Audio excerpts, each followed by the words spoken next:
Hey guys, so we're going to be doing a shop tour video today, and I was kind of hesitant to make this video because I myself don't really enjoy shop tour videos because it makes me think that I'm so much further behind the point where I want to be in my woodworking setup and in like my whole, business journey with it all. It makes me feel like I am so much further from the goal than I actually am. So one of the goals with this video is to show you that you're probably a lot closer to your goal than you think. I'm going to take you through what I have, where I found it, how much it cost, if I did any modifications to it, where to find those modifications, and how long it took me to apply them. If I had to build anything like the shop furniture, then I'll tell you to the best of my recollection how much it cost me to get all the material for it, and about how long it took me to build it. And by the end of the video, I'm really hoping to take some of the intimidation factor out of the growing process with woodworking, because I have to admit that when I was starting out with my little 10-inch Ryobi table saw, that the idea of a cast iron table saw like I have now, and much less like a SawStop or a Harvey, just seems so ridiculously far out of reach. So my hope is to kind of bring us back down and make us realize that we're probably a lot further along than we think. So with that, let's head to the shop and get to the first step of this tour. All right, y'all, so we are going to kick off this shop tour with my table saw and router table. But just before I get into it, I'm 100% certain I'm gonna miss something. So if I do, please drop that comment. I'll answer your question if I have the information available. Because chances are, if you have that question, someone else does too. So getting into it, this is a rigid R4512 table saw. I got it for $450 off of Facebook Marketplace, and I spent about $28 upgrading the fence. And by upgrading the fence, I mean these three plastic pieces here. Rigid notoriously has really bad fence systems. There used to be a lot of slop in the fence. And whenever I would tighten down this lever here, the front end of the fence would toe into the blade a little bit. And so whenever you're trying to push a workpiece through, it had a tendency to bind the blade. It had a tendency to stop the blade and potentially damage the motor. Worst case scenario, what could have happened is I could have caught some real serious kickback, but luckily that hasn't happened. So these plastic pieces took out all that slop, and I don't know if you can see it from the camera angle, but it doesn't move at all. Worst case, it moves up and down a little bit as that front piece tightens up, which I can live with. The guy that sold this to me on Facebook, he gave me a ton of stuff with it. He gave me 17 blades, some of them were crosscut blades, rip blades, general purpose blades, a dado stack even, that was kind of cool. I've never used a dado stack before, never had one, got the chance to use it when I built that Outfeed table. It's a pretty awesome setup if you ever get the chance to use one. He supplied this magnetic feather board. This thing is freaking awesome. It's so easily adjusted, and it's solid. It does not move easily. And then the push stick that it came with is really nice. I like this style of push stick a whole lot more than the basic one that pretty much every table saw brand supplies, which I don't really understand because push sticks have come a really long way, and I don't really see why these brands aren't supplying better ones, but that's just an opinion. Let's see, the router table, it's just a Husky adjustable workbench butcher block that I inlaid a Jessen Model 2 router lift into and a DeWalt 618 router as the spindle. The lift itself I think costs like $200. The router costs $120. The butcher block and the rolling bench that it came with was $250, and then these legs were $35.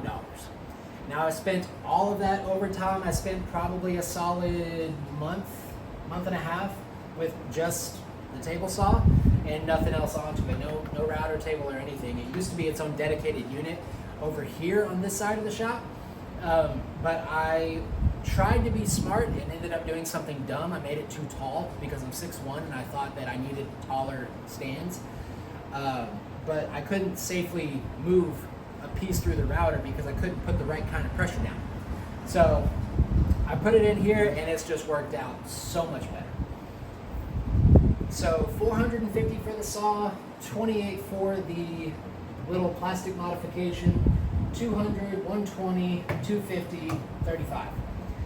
You can do the math on that. I can't do quick maths. So however much that is in about 6.5 hours worth of work put into it to install this thing, do all the modifications to the fence, put that modification on, and then just kind of clean it up and do a little bit of routine maintenance on it to make sure it was running perfectly. With that, let's move on over to the outfeed table and that auxiliary table that I got that off of.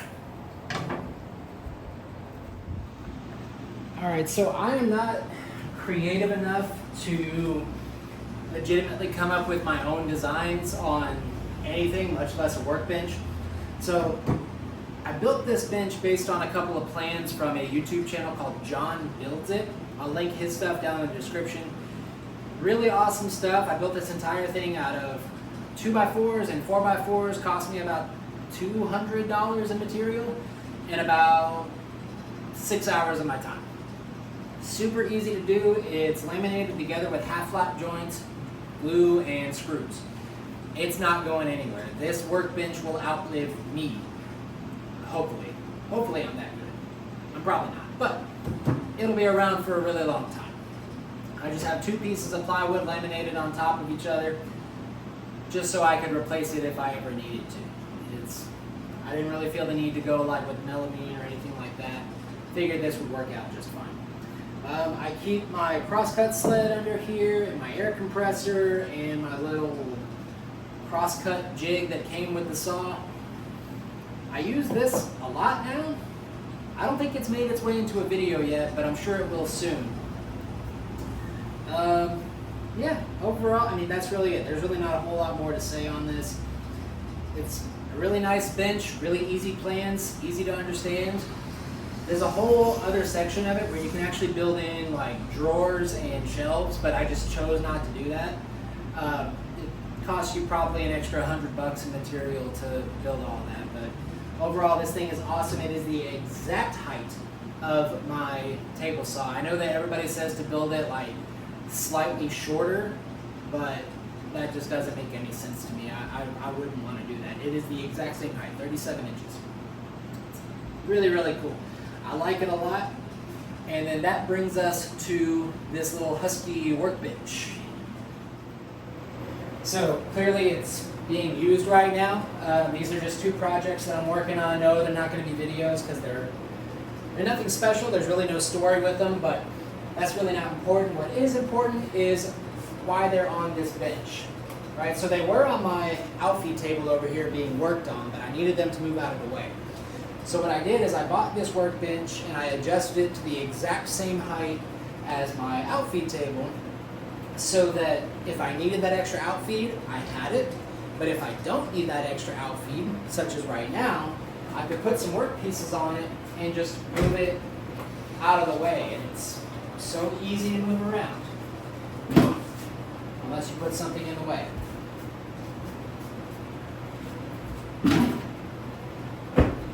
Right, and now everything's out of the way and I can use whatever it is I need over here on my outfeed.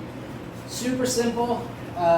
Again, costs about $250, and to laminate the 2 pieces of plywood cost me $83, something like that, in about 30 minutes worth of work. Nothing special. That's it. So let's move over to the miter station. All right, so I don't think that we are terribly interested in what's on my shelves.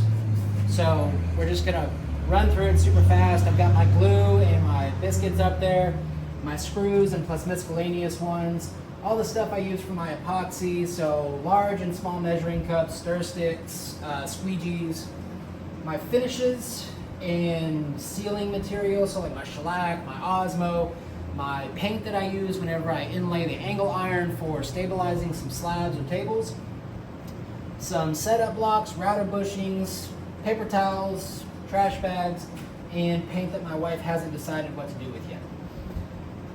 But the main feature of this entire thing is probably this fence system right here, this little Craig fence system. I've got 93 inches of cut this way and not a whole lot going that way, but I can use this system and it's measured from right here where this blade stops. So it's dead on, and it took me a little bit to dial it in, but it's been well worth that time and effort. The Craig system it's pretty cheap. I think you can get it for like 45 bucks off of Amazon. Again, I'm kind of guesstimating based on the best of my recollection. I could definitely be wrong at this point. But from what I remember, it cost me about 45 bucks for everything. And then all the plywood and the 2x4s that it took to build out this entire thing. I bought it whenever material was at like a really good price, so I think it only cost me about $300, maybe $350 in materials to build everything. And it took me 3 days to build everything. It was a lot of time invested into making sure this looked and operated a certain way. My drawers are just kind of filled with junk. I've got saw blades, table saw accessories, hoses for my dust collection stuff, all my attachments for my dust collection stuff. It's really nothing special. Some mechanics tools, nothing really to write home about. The main character of this whole thing is this fence system. It's been awesome, and if you have the ability to build one out, even if it's just on like a basic setup and nothing this complex, I would go for it. It's 100% worth it. Let's move on to the miter saw, because this one's gone through a few different upgrades too. Alright, so if you've watched my videos for any amount of time, normally you see the rigid miter saw in here. And that thing served me well for a really long time. I just thought it was time to upgrade to something that, one, didn't have broken dust collection, two, had better dust collection anyway. And this DeWalt was where I landed on, and I got it for sale, like it was on sale at Home Depot, brand new, for $225. This is normally almost $500. It was a pretty freaking good steal, and I don't know if it's because like it was one of those like return deals where the box came back like slightly dented, so they put a brand new tool for like 50% off. Either way, I couldn't really pass it up, and it was an awesome way to upgrade this system. I did upgrade the dust collection. It was pretty good, but it just didn't catch 100% of what was here. So I upgraded from the stock one to this, I think it's Shop Nation is where I got it from. It connects to my shop vac, and it works. It catches like 95% of the dust, and it's great. Now I've had my miter saw set up on a selector switch for a while, or a vacuum switch. So here, I'm going to start up the saw really quick, and you're going to see that the vacuum turns on.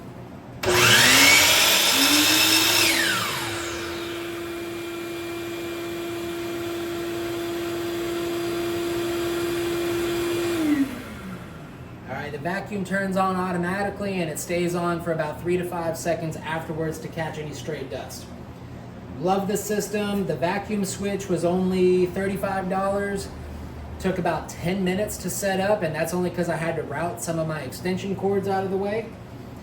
To set up the miter saw to where it was just as accurate with my old rigid took me about an hour and a half to get it dialed in, like down to a really small number. It's accurate enough. A big upgrade that I didn't have on my rigid is this one has that light so that you can have a shadow line, so you can make really accurate cuts. That's one of the best features of this saw, and that could be because I've never really known any better, but I absolutely love this saw. It's dual bevel, so it moves this way and this way.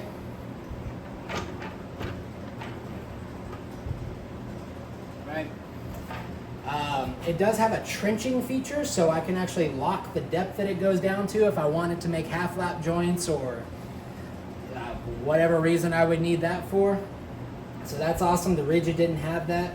And overall, the system is just a little bit more ironically rigid. I mean, it's just a lot more solid than the other one. Not a bad saw if it's the one that you got, but this one is a pretty good step up from the one I had. All right, now let's look at the wall right over here. Almost forgot to show you guys the vacuum setup that I have for the miter saw right there. It's just a 16-gallon rigid shop vac with a dust right separator. You can get those at Rockler or Amazon. I don't remember how much this cost, but that was $116. That was $35. That, again, took about 10 minutes to set up. This whole system probably took 20 minutes. It's not that hard. This switch in here, you can see there, auto, on, off, tells you what tools go here, what you can plug in right there. It's a pretty nice system, and it doesn't overload my outlets. I don't really trip a whole lot of breakers with this, which is pretty nice. So yeah, that's the setup that I got. Probably took me less than an hour to set up everything under here. Okay, so there's really nothing special on this wall. These are just very common tools that I reach for when I first start a project, like my 48-inch T-square, my mallet, my hammer, because normally once I'm done over here, I go straight into either slab cleanup or not clean out if it's just like dimensional stuff. My ear protection. I don't wear my DeWalt too much, clearly, because maybe I shouldn't drop my stuff. But yeah, there's a bunch of dust in there. I just don't wear it too often because I don't really care to listen to music. I thought I would whenever I would have like these really long sanding spets, but it sits there now. I really like these 3M Pelotor ones. They're really good. My wife actually had to lie and say that I was in the construction industry for me to get one of these, which I don't really understand why. I mean, they're really, really good though. I got my lung protection here. I really like these base camp masks. They're really nice here, and I have the packaging just in case that's not the actual brand name of them.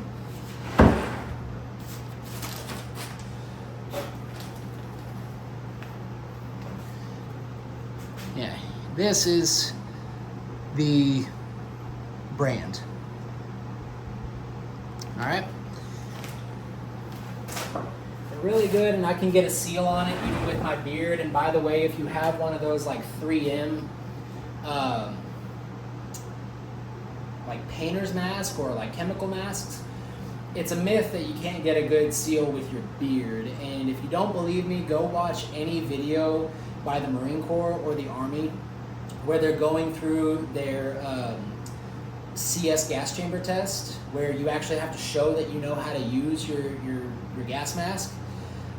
There are dudes with beards all the time that are well groomed, mind you, well groomed, that can still get a proper seal. You know, put their hands on the filters right here, and whenever they breathe in, the mask suctions to them, which means that it's sealed. Of course, if you have a big, fluffy, burly beard, it's not going to seal properly because it can't push all the way down onto your skin. But with my beard, with as short as it is, it's got no problem. And even though you don't see me wear it too often, I have eye protection. In fact, I've got 3 different forms of eye protection, including a face mask. This face mask isn't that great. I thought it was gonna work a whole lot better whenever I first bought it. It's really not worth it. I just have it just in case I absolutely freaking need it. So that's this wall. Let's look at this French cleat wall over here. All right, so this is the French cleat wall that's on the left side of my shop where my miter saw is. I really didn't have a rhyme or reason for any of the tools that I put here. It's just, I made the little shelf for them, like what my track saw sitting on, and just said, yeah, this is where this tool will go. No rhyme or reason to it. But I've got my nice sander. That's the one I use whenever I'm going into finish sanding. That one cost me, I don't know, something like 150 bucks. And then you got my big Bosch sander there. That's the one that I use to take off a ton of material. That's the one with turbo mode that will just remove a ton of material really, really fast. I think that one cost me a little bit over 200. I have my DeWalt angle grinder there with some carving discs. I don't even remember how much that one cost. I'm not even gonna try to pretend. That is a Harbor Freight brand biscuit joiner that I got for free from one of my neighbors. You have my Win track saw right here, and then all of the clamps, the tracks, and my squaring jig right there. All of that cost me like 250 bucks. It's a really nice, cheap system. Right, and then I have my small router plunge base there, my jigsaw, and my circular saw. You can see up there, I've got my small router spindle that is corded, and then my battery powered spindle, along with my extended base right there. Is there a reason I'm not keeping one of the spindles inside of this plunge base? No, it's just, that's how it worked out. Right, but then I've got a battery charging station up there, and there is a ceiling mounted retractable extension cord that I use to plug all that stuff in at the end of the day. I've got all of my good batteries right here, both of my drills, my impact driver and my regular drill, all of my dirty drill bits and all of my clean drill bits. And if you ask me why I keep my dirty drill bits, it's because there are still uses for them in some form or fashion. You just gotta be kind of creative in finding them. And I'm cheap. So yeah, all of that is just glued and nailed together. It's nothing special. I didn't need it to be pretty. I just needed it to hold something. And that's what I did. So now let's look at the back wall. Oh, this entire French cleat system, like building out all of that, building out the shelves and everything, and including the one on the other side of my shop, it took me 3 days and about $200 of material. So this is the shame of my shop. This is my back wall. It's where I keep all of my offcuts and, well, really that's it. My offcuts and my fan. I have my Bora lumber rack up here. The fan itself at the time cost me $85.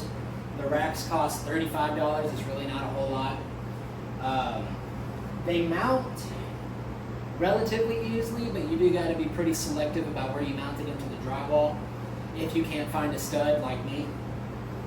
The Husky rack right here, I think was, oh man, that's been so long ago now. I'm not even going to try to pretend like I know what that is. Alright, all my offcuts, my little rigid vacuum down here. I actually only bought that because I had to do some work inside of a client's house, and I didn't want to make a bunch of dust all around her house, so I bought that just as a little portable unit. And then I have my Win dust collector here, and a lot of people don't give Win the credit that it truly deserves. They're good tools. They have good quality to them. It's just, I don't know why. People treat them as basic and kind of crappy and low quality as Ryobi. And that's, again, no hate to Ryobi, but they are pretty well known as the beginner tools. I don't think that Win is for beginners. I think that it's just fine to start out with. It's pretty budget friendly. And that dust collector costs about $350. So a whole lot cheaper than most of the other dust collectors that are out there on the market. And it only took me about 2 hours to set up. It was really, really simple. The hose itself, I think, cost me 40 bucks. Because I had to buy this 10-foot long hose to actually reach my table saw. For right now, that's the only tool that it's hooked up to. I do have plans to create a dust collection system for my router table because it makes a mess. But yeah, this is the back wall. It's nothing special. All right, in case you couldn't see them, there's the Bora lumber racks. All right, so this is my clamps and consumables wall. It's nothing special. It's just the French cleat system that I hung 2 or 3 little racks in, and I use that to keep my pipe clamps, my squeezers, my smaller clamps. Got a couple of them right there because they just didn't have a home. Keep all of my squares right there, my CA glue and activator, my attachment hardware for legs and angle iron, my double-sided tape, my regular tape and aluminum tape, my tape measures. lots of tape. Along with my knives and things like that that I use throughout the shop. And then lastly is all of my writing utensils right there. And then yes, that is my wife's desk that is just sitting here because she didn't plan ahead, and now it's taking up space and it doesn't even pay rent. Oh yeah, and then behind my dust collector there is just a bunch of unfinished projects, and these two other coffee tables that you saw were right there as well. I have that light right there just on dark days so that I can really look at my sanding progress, because again, normally I use the sun to kind of tell me where my sanding progress is. Sometimes the sun isn't shining. All right, and then lastly is this workbench. And again, there's really nothing special about what's in the drawers. There's a pocket hole jig, blankets, a tarp, some clamping cauls, some wedges. It's really nothing to write home about, but I actually had a neighbor of mine who was a much more experienced woodworker than me build this for me. I bought the material and he built out the frame for me, and I'm the one that built out the drawers, glued everything together, and put that system in.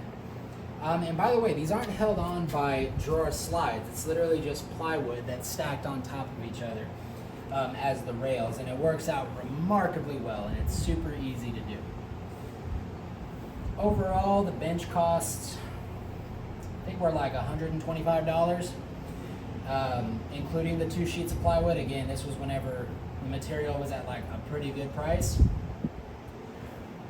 And I spent no time on it. I literally just picked it up, built out some drawers within a couple hours, and then that was it. That was the end of it. Definitely needs some TLC. This top has seen some better days, but I mean, it's a work surface. It's not meant to be pretty, and as long as I don't scratch up my finished pieces on it, who really cares?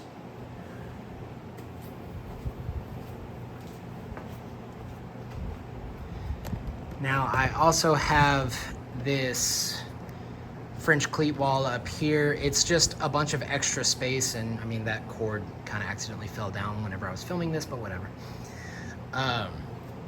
I just keep a bunch of extra stuff on here, things that don't really have a home. Those 2 routers, they just didn't have an area where they fit in, and that shelf right there was the only one big enough to hold on to that base plate that I built for that one. So that's why it's there. And then that Bosch one is there just because it made sense to put it next to the other router. And then yeah, that's also another table that I'm working on. It's the other half of the live edge or live oak desk that I did. So that one's gonna be super pretty. And then my junk corner. It's filled with dust, dirt, offcuts of metal, and junk. Nothing special. All right, y'all, so that is going to do it for the shop video, the shop tour. Again, guys, do not compare yourself to where you're at with where I'm at. And if you're at where I'm at, don't compare yourself to where other guys are at. And by other guys, I mean like the YouTubing woodworkers that we all watch. Four Eyes Furniture, Johnny Build, Blacktail Studio, all of those bigger, John Malecki. Good God, John Malecki is at a awesome level that I only dream of being at one day, but he's put a lot of time and effort into building his business. So with that, just take it with a grain of salt for where you're at. Enjoy where you're at. Enjoy the process. Stop trying to get to the destination and then not enjoying anything that you're doing in the process. It's cliche, but it's cliche for a reason. So if you are starting off with your little Ryobi table saw, you're in a good spot. If you're at where I'm at and you've got kind of one of the more basic model cast iron table saws, you're in a good spot. And if you've got a SawStop Harvey or Grizzly or even one of those big like Maxiwa sliding table saws, you're in a good spot. Every spot is good. Just enjoy the process, enjoy the journey, and of course, enjoy the destination once you get there.